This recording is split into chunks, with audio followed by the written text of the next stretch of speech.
அன்புக்குரிய சகோதர சகோதரிகளே, நம் ஆண்டவர் இயேசு கிறிஸ்துவின் நாமத்தில் உங்களை வாழ்த்துகிறோம். நல்லா இருக்கீங்களா? மாதா தொலைக்காட்சி நேயர்களே, உலகெங்கும் பார்த்து கொண்டிருக்கிற என் அன்புக்குரிய சகோதர சகோதரிகளே, மாதா தொலைக்காட்சிக்காக நீங்கள்லாம் ஜெபிக்கணும். பொருளாதார உதவிகளை கொடுத்து தாங்க வேண்டும்.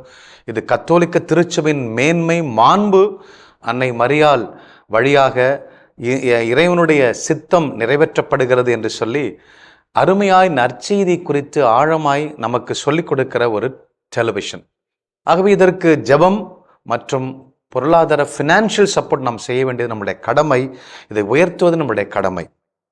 அன்புக்குரிய சகோதர சகோதரிகளே, கடந்த 2 வாரங்களாய் தேவ அழைத்தலை குறித்து, ப்ரீஸ்ட்லி செலிபசி அல்லது கான்செக்ரேஷன் ஆஃப் சிஸ்டர்ஸ், அவங்க அருட்சகோதரிகள் தங்களுடைய அர்ப்பண வாழ்வை குறித்து, தேவ அழைத்தலை குறித்து, வொகேஷனை குறித்து நாம் பேசிக்கொண்டிருக்கிறோம். அது எவ்வளவு முக்கியம். அது குடும்பத்தை சார்ந்தது. தேவ அழைத்தல் என்பது திருச்சபை சார்ந்ததல்ல, அது குடும்பத்தை சார்ந்தது. குடும்பத்தில் இருக்கக்கூடிய பெற்றோர்கள் தான் அதை கவனமாக கையாள வேண்டும் என்று சொல்லி நாம் தியானித்துக் கொண்டிருக்கிறோம். அன்பான சகோதர சகோதரிகளே, கடந்த வாரம் ஒன்றை தியானித்தோம். அறுவடை மிகுதி, வேலையாட்கள் குறைவு. நாம உடனே வேலையாட்களை அனுப்ப சொல்லி கடவுளிடம் ஜெபிக்க வேண்டும் என்று சொல்லி நாம் தியானித்தோம். அப்ப இந்த வாரம் நம்ம என்ன சொல்ல போறோம் அப்படின்னா, தேவழைத்தலை குறித்த மோட்டிவேட் பண்ணணும். வாலிப பிள்ளைங்க, பெண் பிள்ளைகள், ஆண் பிள்ளைகள் எத்தனையோ பேர் பார்த்து கொண்டு இருக்கிறீங்க. பெரியவங்க பார்த்து கொண்டு இருக்கிறீங்க, சிறு பிள்ளைங்க பார்த்து கொண்டு இருக்கிறீங்க. நீங்க எல்லாம் தேவழைத்தலை குறித்த ஒரு தெளிவான சிந்தனை பெற்றுக்கொள்ள வேண்டும். தேவ அழைத்தல் என்பது priesthood proudly and profoundly proclaim that God is reigning this world, God is ruling this world என்பதை மிக ஆழமாக சொல்லக்கூடிய ஒரு அழைத்தல் தான் குருத்துவம். குருத்துவம் என்பது கடவுள் தான் இந்த உலகத்தை ஆள்கிறார் என்று மிக ஆழமாய் profoundly, அதை மிக பெருமையோட இந்த உலகத்துக்கு சொல்வது தான் குருத்துவம் என்பது. அதனால்தான் குருத்துவத்தை நாம் மேன்மையாக கருத வேண்டும், அதை அற்புதமாக கையாள வேண்டும் என்பதைத்தான் நான் சொல்லிக் கொண்டிருக்கிறேன். அன்புக்குரிய சகோதர சகோதரிகளே, மத்தேயு நற்செய்தி 19வது அதிகாரத்தில் 10வது இறைவசனத்தை நான் வாசிக்கிறேன். அவருடைய சீடர்கள் அவரை நோக்கி, கணவர் மனைவியர் உறவு நிலை இத்தகையது என்றால் திருமணம் செய்து கொள்ளாதிருப்பதே நல்லது என்றார்கள். அதாவது கடவுள் என்ன சொல்றாருன்னா, யூதர்கள் கேட்குறாங்க, மனைவியை விவாகரத்து செஞ்சுக்கலாமா அப்படின்னு சொல்லி கேட்குறாங்க. மோசே சொல்லியிருக்கிறாரு, நீங்கள் சொன்ன ப்ரெஷரில் மோசே சொன்னார், உங்கள் மனைவியை விபச்சாரத்திற்கு மட்டும்தான், விபச்சாரம் உங்கள் மனைவி செய்தால் அல்லது கணவன் விபச்சாரம் செய்தால் அதற்காக மட்டும்தான் டைவர்ஸ் போகணும், விவாகரத்து போகணும். அதுதான் லாஃபுல் டைவர்ஸ் அப்படிங்கிறாரு இயேசு கிறிஸ்து. அது மட்டும்தான் இந்த பரலோக ராஜ்யத்தில் ஏற்றுக்கொள்ளப்படுகிற விவாகரத்து என்று சொல்லுகிறார். அதை தவிர யாரும் டைவர்ஸ் பண்ணக்கூடாது என்று சொல்லிவிட்டார். அப்படின்னா குடும்ப வாழ்க்கை இவ்வளவு கஷ்டமானதுன்னு சொன்னா, நாங்கள் திருமணம் செய்து கொள்ளாதிருப்பதே நல்லது என்றார்கள் அந்த திருத்துதர்கள். அதற்கு இயேசு, அருள் கொடை பெற்றவர் அன்றி வேறு எவரும் இக்கூற்றை ஏற்றுக்கொள்ள முடியாது. கிருபை இருந்தாதான் திருமணம் செய்யாம குருத்துவ வாழ்க்கைக்கோ அல்லது அர்ப்பண வாழ்க்கைக்கோ சந்நியாச வாழ்க்கைக்கோ ஒருத்தனால கையளிக்க முடியும். கிரேஸ் இருந்தால் மட்டும்தான், கிரேஸ் பெற்றிருந்தா மட்டும்தான் அவன் குருவாய் மாற முடியும். தேவ அழைத்தலை ஏற்றுக்கொண்டு ஸ்ட்ராங்காக கடைசி வரை நிற்க முடியும். அப்போ அவர் சொல்றாரு, அப்பா அன்னகர்கள் அல்லது யூனக்குகள் என்று சொல்லுகிறார். ஆங்கிலத்தில் யூனக்ஸ் என்று சொல்லுகிறோம். அன்னகர்கள் அல்லது சன்னியாசிகள் என்று சொல்லுகிறோம். 3 விதமான அன்னகர்கள் இருக்கிறதா ஆண்டவர் இயேசு சொல்றாரு. சிலர் பிறவிலேயே மன உறவு கொள்ள முடியாதவராய் இருக்கின்றனர். அதாவது physically malformed from their mothers womb, தாயின் கருவறையில் பிறக்கும் பொழுதே அவங்களால மன உறவு கொள்ள முடியாது. ஒரு ஆணும் பெண்ணும் உறவு கொள்ள முடியாதபடி அவருடைய உறுப்புகள் எல்லாம் சோர்வுற்றிருக்கும், அவங்களால முடியாது. இன்கேப்பபிள், இம்பார்ட்டன்ஸ் என்று சொல்லுகிறோம். அப்போ அவங்க பிறவிலே இருக்கிறாங்க, அன்னகர்களா இருக்கிறாங்க. எந்த பெண்ணோட எந்த இதோட உறவு கொள்ள முடியாது, உணர்ச்சிகள் அவங்களுக்கு கிடையாது, பிறவிலேயே அன்னகர்களாய் இருக்கிறாங்க. வேறு சிலர் அன்னகர்களாய் அந்நிலைக்கு ஆளாக்கப்படுகிறார்கள் அப்படிங்கிறார். அது யாருன்னு சொன்னா, physical castration through the cruelty of man என்று சொல்லுகிறார். அதாவது என்ன பிசிக்கல் காஸ்ட்ரேஷன் என்று சொன்னால், அவங்களால பெண்ணோட வாழ முடியும், குழந்தை பெற்றுக்க முடியும். ஆனால் என்ன செய்கிறாங்கன்னா, அரசர்கள் என்ன செய்கிறாங்கன்னா, தன் ராணிகளை பல ஹேரன்ஸ் என்று சொல்கிறோம் இல்லைங்களா, அந்த புறத்தில் பல பெண்கள் இருப்பாங்க. அப்போ அவங்களெல்லாம் பாதுகாக்கிறதுக்கு ஒரு ஆம்பளை போட்டானா அவங்களுக்கு இவங்களுக்கு தப்பு நடந்துடும் என்பதற்காக அந்த ஆண்களை கூப்பிட்டு சில அறுவை சிகிச்சை செய்து அவர்களுக்கு அந்த ஆண்மைத்தன்மை இழக்க செய்கிறார்கள். ரொம்ப கொடூரமான புத்தி பிடித்த அரசர்கள் தங்களுடைய சுயநலத்திற்காக, தன்னுடைய மனைவி யாரும் கற்பழிச்சிடக்கூடாது, ராணிகள் எத்தனையோ பெண்கள் இருப்பாங்க, அதற்காக அந்த பெண்கள் ராணிகளுடைய தோழிகளை பாதுகாக்கணும் என்பதற்காக, in order to safeguard the harems and harem and courtiers. அப்போ அரசருடைய மனைவிகளை, அரசருடைய மனைவிகளின் தோழிகளை காப்பாற்றுவதற்காக இப்படி ஒரு சிலரை ஒரு சர்ஜரி செய்து அவர்களை அன்னகர்களாக மாற்றிக்கொள்றாங்க. இது ரெண்டாவது யூனக்குகள் பாருங்க. அப்போ மூன்றாவதாக தான் அன்னகர்களாக யாரு மாறுறாங்க, யூனக்குகளாக மாறுறாங்கன்னு சொல்லி தேவடைத்தலை குறித்து ஆழமாக சொல்றாரு ஆண்டவர் இயேசு கிறிஸ்து. மற்றும் சிலர், மூன்றாவது அன்னகர்கள் பாருங்க, மற்றும் சிலர் விண்ணரசின் பொருட்டு, for the sake of the kingdom of God, பரலோக ராஜ்யத்தின் மேன்மையின் பொருட்டு, பரலோக ராஜ்யத்தை ஆள்வதற்காக, பரலோக ராஜ்யத்தில் ஊழியம் செய்வதற்காக அன்னகர்களாக தம்மையே அந்நிலைக்கு ஆளாக்கி கொள்றாங்க. செல்ஃப் அஃப்ளிக்ஷன் அல்லது சாக்ரிஃபைஸ், செல்ஃப் டினாயல், தன்னை மறுதளிக்கிறாங்க. இதை ஏற்றுக்கொள்ளக்கூடியவர் ஏற்றுக்கொள்ளட்டும் என்கிறார். அப்போ நான் போன வாரம் பார்த்தேன் இல்லைங்களா, அறுவடை மிகுதி வேலையாட்கள் குறைவுங்கிறாரு. அந்த வேதனையை புரிந்து கொண்டு அந்த கிருபையை பெற்றவர்களா தன்னை அர்ப்பணிக்கிறாங்க. கடவுள் கூப்பிட்றாரையா, வீட்டுக்கு ஒரு ஆளு மிலிட்ரிக்கு வரணும்னு சொல்லப்படுது, எல்லாரும் வேற வழி இல்லாமல் போறோம் பார்த்தீங்களா, அதே போல இவங்க வேற வழி இல்லாமல் போகல, ஆண்டவருக்கு நான் எல்லாத்தையும் தியாகம் பண்ணிட்டு போனையா என்று சொல்லி மிக, அதனால்தான் குடும்பத்தை காட்டிலும் தேவழைத்தல் மிக மேன்மையாக கருதுகிறது. ஏனென்றால் அவங்களுக்கு மனைவி கிடையாது, பிள்ளைங்க கிடையாது, தொழில் கிடையாது, அன்டிவைடட் அட்டென்ஷன் கிடைக்கும். முற்றிலுமா முழு உடலும் முழு ஆவியும் முழு ஆத்மாவும் கடவுளுடைய ஊழியத்திற்காக, கடவுளுடைய பிள்ளைகளுக்காக, குடும்பங்களுக்காக அர்ப்பணிக்க முடியும். அன்புக்குரிய சகோதர சகோதரிகளே, நான் முதலே சொன்னேன், குருத்துவம் என்பது கடவுள் இந்த உலகத்தை ஆள்கிறார் என்பதை பெருமையோட ஆழமாய் வல்லமையாய் அறிவிப்பது தான் குருத்துவம். அதெல்லாம் மோட்டிவேட் பண்ண. நாம என்ன சாதாரண விஷயத்த செய்யல. ஒரு குடும்பம் திருமணம் செஞ்சு 4 பிள்ளைங்களை பெற்றோம்னா நமக்கு உறவுகள் என்பது ஒரு 100, 200, 300 அவ்வளவுதாங்க. பாக்கியான நண்பர்கள் தான் திருமணத்துக்கு வருவாங்க. ஆனால் நான் மனைவி வேண்டாம், பிள்ளை, குடும்ப வாழ்க்கை திறந்து விட்டு, ஒரு திருமணத்தை திறந்து விட்டு ஒரு குருவாய் மாறுகிற பொழுது உலகமே எனக்கு சொந்தமாகிறது.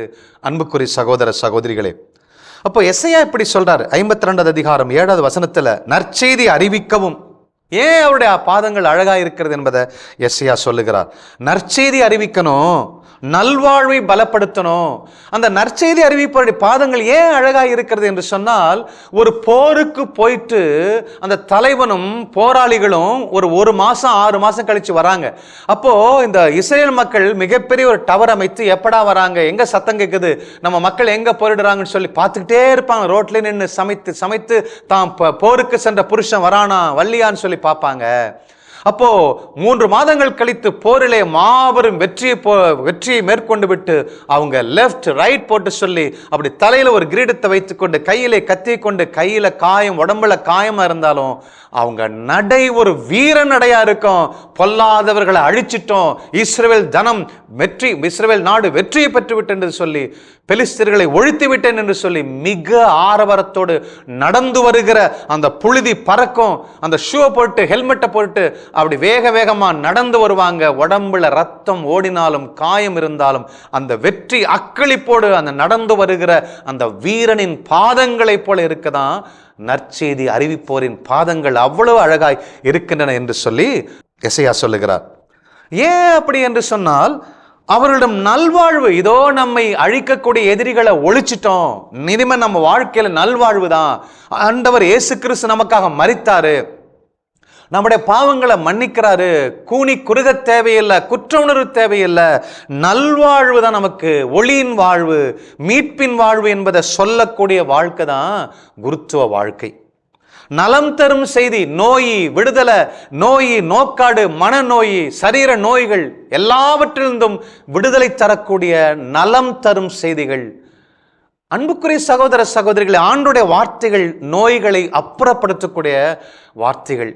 இல்லாமை போக்கக்கூடிய வார்த்தைகள், வறண்ட பூமியை நல்ல விளையக்கூடிய நிலமாய் மாற்றக்கூடிய வார்த்தைகள், நலம் தரும் வார்த்தைகள் அவங்களுக்குள்ள இருக்குதான். அந்த போர் வீரன், அந்த குரு ஒரு போர் வீரனுக்கு சமம். போரிலே வெற்றி பெற்று வெற்றி நடை போடக்கூடிய அந்த போர் வீரனுக்கு சமம் ஊழியம் செய்யக்கூடிய ஒவ்வொரு நபரும். விடுதலை பறைசாற்றவும் சீயோனை நோக்கி இதோ மக்கள்கிட்ட சொல்றாங்க, விடுதலை கொடுத்து அடங்கி கொண்டிருக்கிற பிள்ளைகளை, சிறையில் இருக்கக்கூடிய இவர்களை விடுதலை கொடுத்து, போதை பொருளுக்கு, குடிவெறிக்கு, இச்சைக்கு அடிமையா இருக்கவர்கள்ட்ட போய் ஆண்டவனை நேசிக்கிறாரியா, உன்னை ரட்சிக்கிறாரியா, உன்னை அன்பு செய்கிறார், வெளியே வா அடிமைப்பட்டிருக்கிற மகனேன்னு சொல்லி அவங்களுக்கு விடுதலை கொடுத்து நல்வாழ்வை கொடுக்கக்கூடிய அந்த போதனைகள் அவங்க வாயிலிருந்து செல்வதனால தான் அந்த வெற்றி நடை போடுறாங்க. அவங்க பாதங்கள் அழகாய் இருக்கிறது. அன்புக்குரிய சகோதர சகோதரிகளே, அவங்க வாயில தோல்வி என்பது இல்லை, அவமானம் என்பது இல்லை, சாவு என்பது இல்லை, மரணம் என்பது இல்லை, நரகம் என்பது இல்லை. அவங்க வாழ்க்கையில வெற்றி வாழ்க்கை, விடுதலை வாழ்க்கை தான் அவங்க கொண்டு வராங்க. அது கடவுள் தரக்கூடிய விடுதலை. அன்புக்குரிய சகோதர சகோதரிகளே, மக்களை நோக்கி நம்ம பிசாசு ஒன்று ஆளல, பாவம் ஒன்று ஆளல, கடவுள் சீயோனிலிருந்து உன்னை ஆளுகிறார், அரசாளுகிறார் என்று முழக்கமிடுவதுதான் குருத்துவ வாழ்க்கையின் மேன்மை. அதனால்தான் கடவுளுக்கு, அரசருக்கு நேராய் பணிவிடை செய்வதுதான், அதுதான் அருட்பணி என்று சொல்லுகிறோம். அருள் பணி என்று சொன்னால் கிருபை, கடவுள் கொடுக்கிற கிருபையை மக்களுக்கு எடுத்து சொல்வது. அரசன் என்ன சொல்றாரோ, அரசனை மீறி இந்த உலகத்தில் ஒண்ணுமில்லை. அரசன் சொன்னா அது சொன்னது, அவன் பேசுறது அத்தனையும் அது டிகிரியாக மாறுகிறது. அவர் அரசருக்கெல்லாம் அரசர் சொல்றத இறை செய்தி கொண்டு வரக்கூடிய குருத்துவர்கள், குருக்கள், அருட்சகோதரிகள், அவங்கெல்லாம் குவீன், அரசர்கள். அன்புக்குரிய சகோதர சகோதரிகளே, மோசே கடவுள் அழைக்கிறார். விடுதலை பயணம் 3வது அதிகாரத்தில் நாம் வாசிக்கிறோம். விடுதலை பயணம் 3வது அதிகாரத்தில் ஆண்டவர் இயேசு கிறிஸ்து மோசேயை அழைக்கிறார் இந்த ஊழியத்துக்காக. ஊழியத்துக்கு அழைக்கும் பொழுது மோசே வயது 80 ஆச்சு. அப்போ வயது 80 போது மாமனார் வீட்டில இருந்து ஆடு மாடுகளை மேய்த்து கொண்டிருக்கிறார். அப்போ மோசேயை பார்த்து அழைக்கிறார் ஆண்டவர். மோசே ஆடு மாடு மேய்க்கும் போது அங்க ஒரு முட்பதிரில கடவுள் தோன்றுகிறார். அந்த செடி எரிகிறது, ஒரே நெருப்பு, ஆனா தழை ஒன்று கூட கருகி சாம்பலாகல. இது ஒரு ஸ்பெக்டாகுலர் கால். மோசேயில எதுக்கு அழைக்கிறார் என்று சொன்னால், இஸ்ரவேல் ஜனங்கள் எகிப்துல 300 ஆண்டுகளுக்கு மேல அடிமைகளா இருக்கிறாங்க. அவங்க கதறாங்க, கத்துறாங்க, சத்தம் போடுறாங்க. அப்போ எகிப்தில் விடுதலை பயணம் 3:7 சொல்லப்பட்டிருக்கிறது. 3:7 மற்றும் 9, எகிப்தில் என் மக்கள் படும் துன்பத்தை என் கண்களால் கண்டேன்.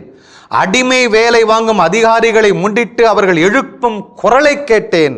ஆம், அவர்களின் துயரங்களை நான் அறிவேன்.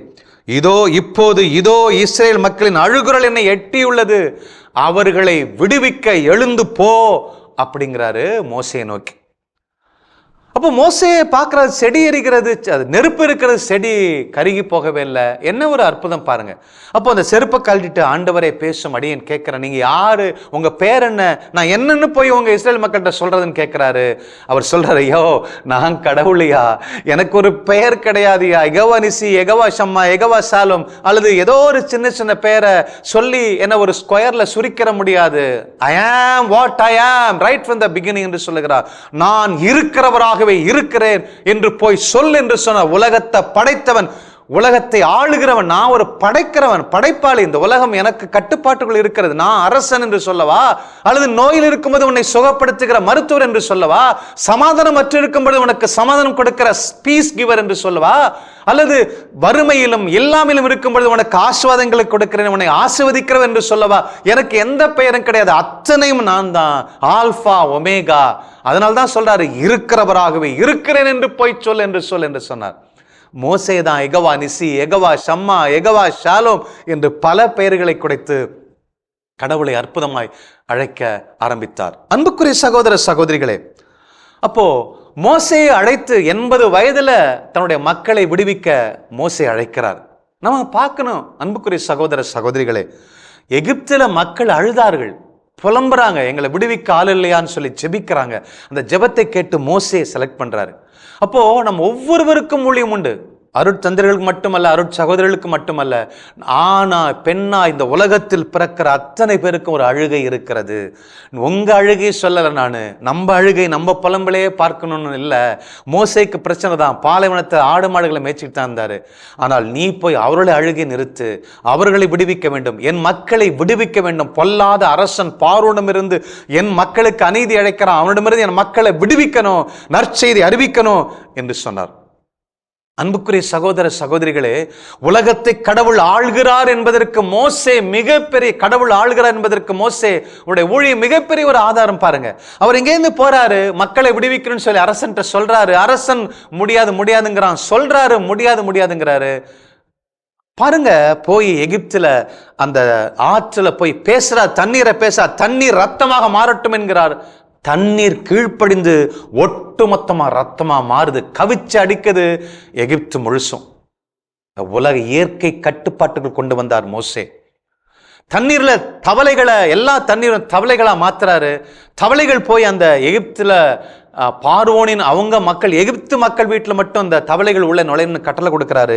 எல்லா தவளைகள் உற்பத்தி ஆகுது. எல்லா வீட்லையும் போய் தோசைக்கல், மாவு வைத்திருக்கிற சட்டி, வீடு முழுசும் தவளைகளால் நிரப்பப்படுகிறது எதிரிகள் வீட்டில். ஆனால் இஸ்ரேல் மக்கள் வீட்டில் ஒரு தவளைகள் கூட செல்லலை. என்ன மாதிரி ஒரு பவர்ஃபுல் மினிஸ்ட்ரி, குருத்துவம் என்பது, ஊழியம் என்பது, கடவுளுக்கு ஊழியம் செய்வது. நாம இந்த உலகத்தில் இருக்கிற ஒரு சீஃப் எக்ஸிக்யூட்டிவ் ஆஃபீஸருக்கு நம்ம வேலை செய்யலைங்க, இந்த உலகத்தில் இருக்கிற பிரசிடென்ட்டுக்கு நம்ம வேலை செய்யலை, இந்த உலகத்தை படைத்த கடவுளுக்கு ஊழியம் செய்யறாங்க.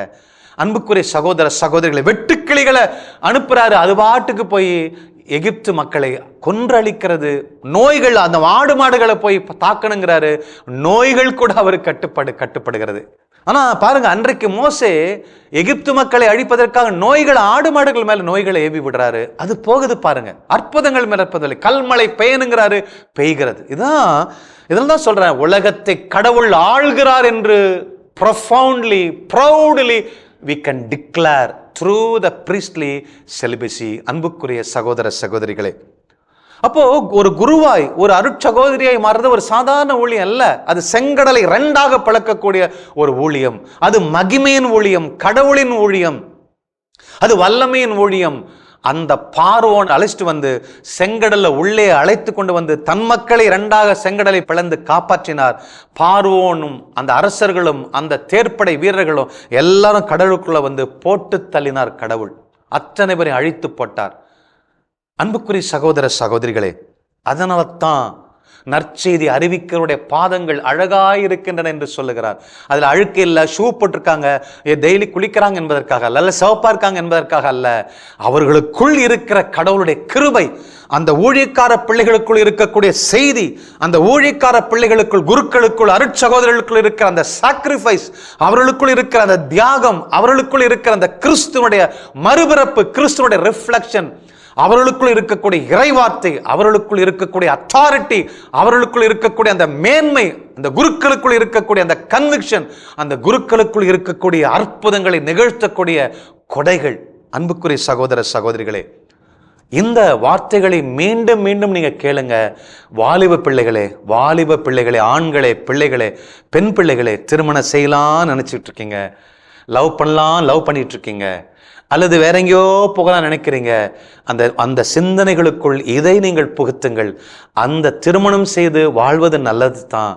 ஆனால் திருமணம் செய்யாமல் கடவுளுக்காய் முற்றிலுமாய் உங்கள் உடல், ஆவி, ஆத்மாவை கடவுளுக்கு அர்ப்பணிக்கிற இந்த தேவ ஊழியம் என்பது மிக மேன்மையான ஊழியம்.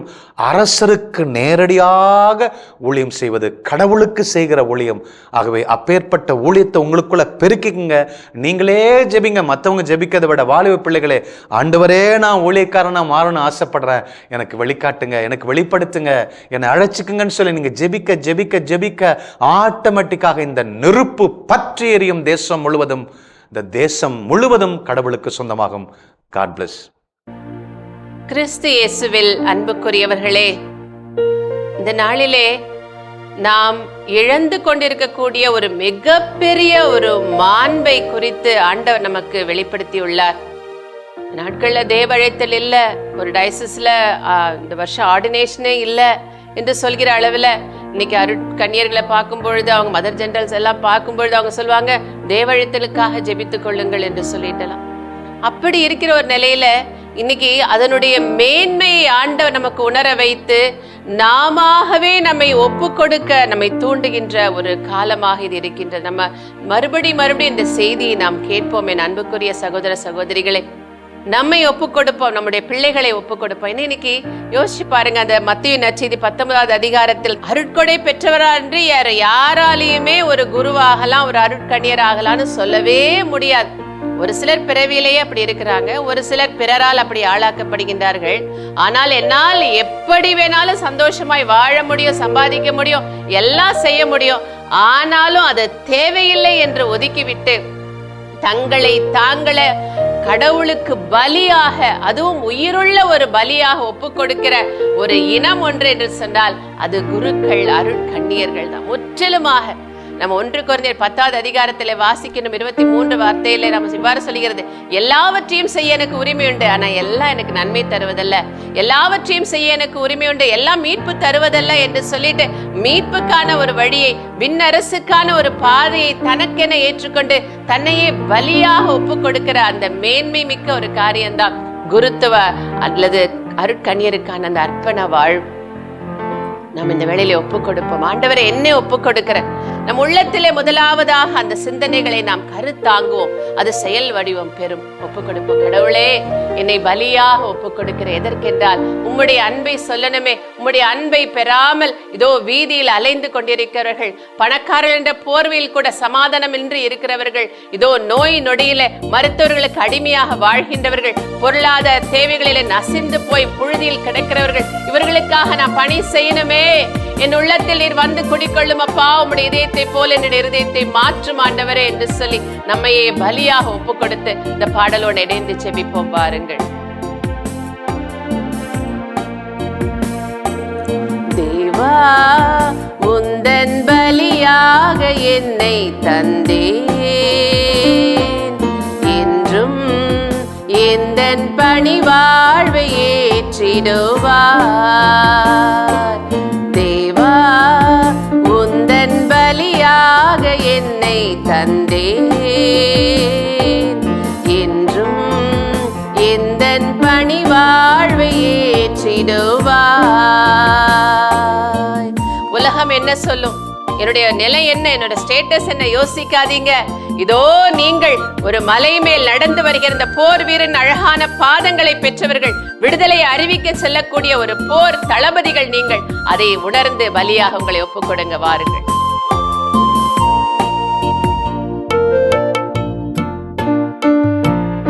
அன்பொன்றை தினம் தேடி அலைகின்ற நெஞ்சங்கள் வீதியில் ஆயிரமே, அரவணைக்கும் கரம் தேடி ஆர்வமுடன் காத்திருக்கும் மனிதர்கள் கூட்டமிங்கே. அன்பொன்றை தினம் தேடி அலைகின்ற நெஞ்சங்கள் வீதியில் ஆயிரமே, அரவணைக்கும் கரம் தேடி ஆவலுடன் காத்திருக்கும் மனிதர்கள் கூட்டமிங்கே. அன்போடு நான் வாழுவேன், எங்கும் நம்பிக்கை ஒளியேற்றுவேன். அன்போடு நான் வாழுவேன், எங்கும் நம்பிக்கை ஒளியேற்றுவேன். போராடும் நெஞ்சில் போராட்டம் நீங்க என் வாழ்வை பலியாக்குவேன், என் வாழ்வை பலியாக்குவேன். தேவா, உந்தன் பலியாக என்னை தந்தேன், என்றும் எந்தன் பணி வாழ்வை ஏற்றிடுவாய். கடவுள் எங்கே? கடவுள் வைத்த மீட்பு எங்கே? எனக்கு என்ன வாழ்க்கை இருக்கு, எனக்கு என்ன பர்பஸ் இருக்குன்னு சொல்லி அலைந்து தெரிந்து கொண்டிருக்கக்கூடிய வாலிபர்கள் மத்தியில் நீங்கள் செல்ல வேண்டாமா? இதோ கண்ணீரோடும் கவலையோடும் இதோ எனக்கு ஒண்ணுமே லைஃப்ல பற்றுக்கொள்றதுக்கான ஹோப்பே இல்லை என்று சொல்லிட்டு தற்கொலைக்காக திரிகின்ற மக்கள் மத்தியிலே நம்பிக்கை ஒளி ஏற்ற வேண்டாமா? இதோ நம் வாழ்வை பலியா ஒப்பு கொடுப்போம் நம் கடவுளுக்காக. இதோ இவர்களில் நான் கடவுளை காண்கிறேன் என்று அவர்கள் சொல்லி எழும்பும் மனமாக வாருங்கள் நம் வாழ்வை ஒப்பு கொடுத்து ஜெபிப்போம்.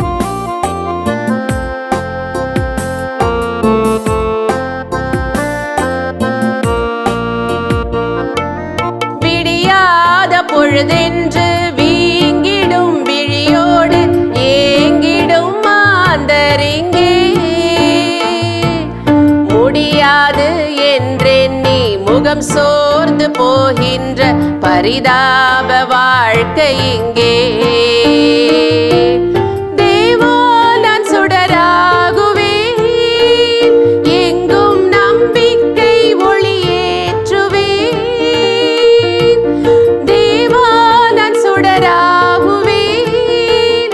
எங்கும் நம்பிக்கை ஒளியேற்றுவேன்.